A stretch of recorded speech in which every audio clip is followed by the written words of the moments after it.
প্রথমে ওই first Shahjalal bridge 1 এবং সিলেট এয়ারপোর্টের কাজ আমি শুরু করলাম। মৌলভীবাজার কুলাউড়া রাস্তা, এই 3টা প্রজেক্ট। ওই দিন যেদিন আমি গেলাম, যাওয়ার দিন আমি বললাম আগে এই 3টাকে কাগজের উপরে সাইন করে দেন, তারপরে আমি জয়েন করবো। তো আমি কাগজ উল্টাইয়া দেখি বিভিন্ন ডিস্ট্রিক্ট আছে, সিলেটের ডাবলাই, সিলেট নাই করো।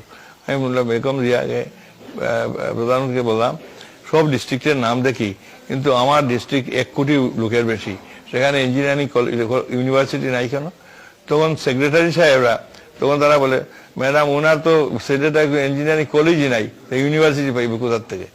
ঠিক আছে, আমি কলেজ দেওয়া শুরু করেন, first phase to be converted to university, এবং এইরকম করে প্রজেক্ট বানাইয়া নিয়ে আসেন। তো বলে এইটা কি হবে? বলে এইটা হবে না, ওইটা নিয়ে আসেন, নিয়ে আসার পরে একসঙ্গে 2টা হবে। মানুষের মমতা, আমি মরার দিন এই মানুষের মমতার মধ্যেই ভরতে চাই, সিলেটের মানুষের ভালোবাসার মধ্যেই ভরতে চাই, এটাই আমার। এবং আমার সবসময় শর্মা নদীর তীরে আমার ঠিকানা রে, বাবা শাহজালালের দেশ সিলেট ভূমিরে, এইটা সবসময় মনের মধ্যে থাকে।